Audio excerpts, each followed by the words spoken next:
Good day, gentle people, it's your favorite Mr. 42. Welcome back to my channel for this 1000 subscriber special.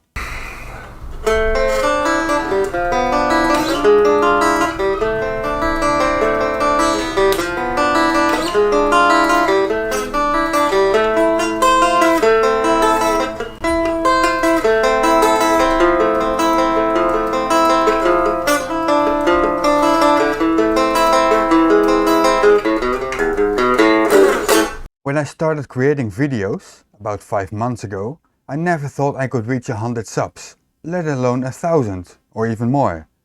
And it's all thanks to people like you, my subscribers. So thank you very much for sticking with me. But I had some help along the way as well, from people like Conspiracy Cats, LimeyPlay, Perspective, Where's Wally and many more.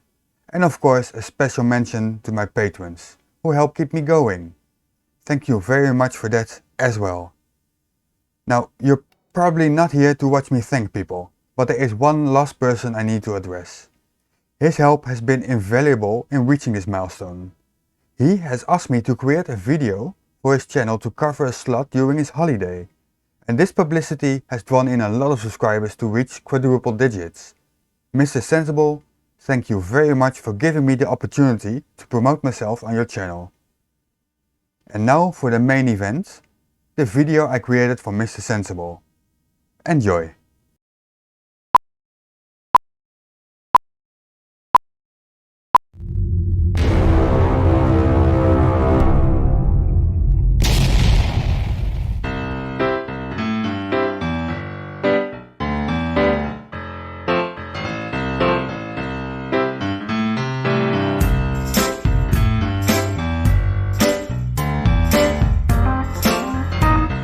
Hi there, I'm not really here, I'm still on holiday, but fear not, I wouldn't want to leave you guys all alone, so I reached out to some of my friends, some fellow creators, to see if they would produce some content for you guys to look at until I'm back. One of those is a great channel, Mr. 42, criminally undersubscribed, so please don't forget to check out his channel after this one. So, I guess we better hand over to you Mr. 42 and roll VT.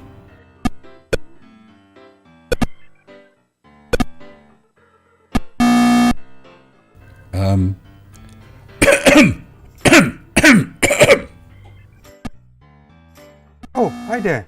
That was unexpected. I was just researching CGI technology of the 70s. Yes, one moment. When Mr. Sensible offered to cover one of his time slots during his holiday, I immediately accepted.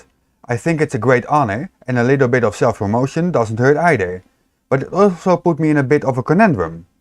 My regular viewers will know that I do fast reaction videos, sometimes within 2 hours. That doesn't quite work for this scheduled video, so I had to search for other options. And I think I found some candy for you guys. 3 flat earthers failing with maps and globes. First up we have DITRH. Official. No, not official, just DITRH. I'll handle this. Let's call him Dave to make it easier. Dave is gonna show us a picture of the Earth and he's gonna measure it. Let's see where that leads him. The funny thing is, people like the photos of Earth. NASA admits they don't have any photos of Earth. That is a lie, and NASA never said such nonsense.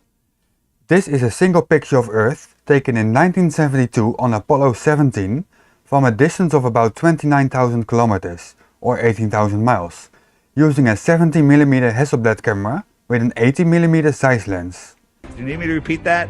NASA admits they don't have any photos of Earth. This picture was taken in July 2015 by the Deep Space Climate Observatory, marking the first full-disk Earth image released by the space agency since the Apollo era. It shows the full sunlit side of Earth from 1.5 million kilometers or 970,000 miles away, centered on the Americas. And the famous photo, which is called the Blue Marble, was on everyone's iPhone. Great hypnosis right there. Is made in Photoshop. No, it was modified in Photoshop. Robert Simmons, the NASA visual artist, I'm sure you've talked about it, says he made it in Photoshop. He hit Command Z a lot. He talked about how he just got data. He's like, oh, there's extra plankton here. I'll make that greener. And this is a desert, so I'll make that browner. And he stepped and repeated the clouds. He was lazy. He used the same clouds again and again. All right. And it's made in Photoshop, period. The image is a composite of 4 months of light data collected in 2300 kilometers or 1429 miles wide bands as NASA's Terra satellite orbited from pole to pole. That data was then stitched together and applied to the surface of a digital ball, the components of which are on screen right now. Only then was it modified in Photoshop. Simon readily admits there are numerous fakeries in his image. The atmosphere is Photoshop blur. Some of the clouds are colored together using Photoshop clone tool to cover gaps in the satellite coverage. The black area around the Earth is not the void of space. It is simply a background of black color that Simon placed the Earth on top of. It's basically the same process as taking a panorama with your smartphone. It's still composed of real images, just stitched together digitally. Right? And the other problem is they can't, then after that they came out with another photo. Look at the size of America. Look at the size of America. And people go, well, that's focal length, because, we're closer and it's tilted and you can, make the sizes look a little different. You know, Dave, there are experiments you can do for yourself, here on Earth. All you need is a camera. Play around with distance and focal length and you can see how it changes the result. But if you actually do something that we can verify because we're here on Earth. Oh, let me guess. Instead of a camera and a globe, you can come up with something really stupid. You can take that shot and measure something. Well, here's a straight shot onto Mexico and Baja, and we can drive across Mexico, go across the bay and Baja, and we could scientifically prove that that's 934 miles.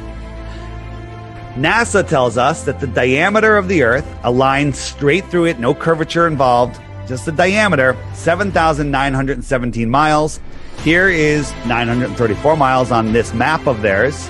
I should be able to fit 8.5 of these in between these two red lines. I can't even get them on this page. Called it something really stupid. Dave, all your numbers are somewhat correct, but you can't lay them out like a stick and measure them on a curved ball. That's just not how that works. Now let me show you a magic trick. Now it would fit, now it won't. It fits here, but not here, on the very same globe. That's a problem. And with that we're gonna leave Dave alone to think about his sins. The second flavor of the day is Level Earth Observer. Official. No, Mr. Sensible, also not official. Adam has found himself a map. I'm often asked about maps, as we all are. As we know, full exploration is the only way. But as far as the isles that I find myself on, known as Great Britain, or the United Kingdom. You seem confused, so here's a free geography lesson for you. Great Britain is simply the landmass that incorporates Scotland, England and Wales. The United Kingdom includes Northern Ireland and Great Britain. The British Isles also include the Republic of Ireland. You should know this as a Brit. This is probably the best representation I've found. Oh dear, no, don't go for bumpy earth. Level, flat, level water. Like a level plane as such, with hills, highs, lows. Of course the sea level here will be the same as the sea level here, and here, and here, because it's level. I have to hand it to you, Adam. That is a beautiful map. But by itself it does not prove the shape of the Earth. Just as this by itself does not prove the Earth is a globe. And this is not proof of a cubed Earth either. So this best represents reality and is demonstrably, objectively true. That's one of Adam's famous lines. Demonstrable reality. The only problem is, he never demonstrates anything. Do you think it will be different this time? I can't necessarily say all the landmasses and heights. I can certainly verify all around here, especially around here. The Cotswold Hills, here, around here, and many other places. But those places I've just shown you, particularly, I can verify. The land, the lay of the land looks like that, very similar. And of course the channel. Adam, I hate to break it to you. No, I don't. But that map is not even to scale. Yes, the X and Y coordinates are scaled 1 to 1.4 million, but the relief is boosted by approximately 10. How does this represent your reality again? So if I am to give you a map, it's the world in its different sizes, the continents, the land masses, with their highs, the lows, the mountains, the hills, the valleys, all shown on a flat surface. The only reason this is flat is to make it easy to hang on your wall. And of course, any of that, the boundaries and stuff need to be fully explored. So does the whole place. But you fail to recognize it's not to scale. It's very human, don't get me wrong, but it does show how your own senses deceived you. That is a demonstrable reality you showed us here. I don't entirely know exactly what's going on. As usual, Adam is just confused about everything, so we're gonna leave him at that. And last but not... and lastly, Phuket word. Official. No, Mr. Sensible, go enjoy your time off. Nick speaks in long, monotone sentences, but I will try to make you not fall asleep. It's often assumed that when we navigate or measure distances on a flat Earth compared to a globe, that things should change. Of course, a flat surface and the surface of a ball do have different characteristics. They don't. Observations and distances do not change. It's all a matter of interpretation. I'm not sure I agree. Please elaborate. So we'll just have a quick demonstration of this right here. Here I've got a map. It's a very simple map. All right. And I've got point A on this piece of land here and point B on this piece of land here. And if we measure the distance on this flat surface between the two, it's 9.5 centimeters, okay? Okay. So let's now get a ball, just a volleyball, and put this piece of paper on here. Nick, do you notice all the faults? Get our flexible ruler and measure the distance again on this sphere between A and B. Okay? It's still 9.5 centimeters. And why exactly don't you have a point C that is not in line with A and B? Oh right, that would prove you wrong. Okay? So, Oh yes, move it off screen very fast, before your dishonesty is too obvious. doesn't matter. Flat or spherical. Oh, it matters a lot, but as usual you have issues with the third dimension. The distances between two locations do not change. If that was true, you could take a flat piece of paper and curve it around a ball without cuts or faults. And since that is impossible, you are wrong. Same as this ruler, it's 30 centimeters long.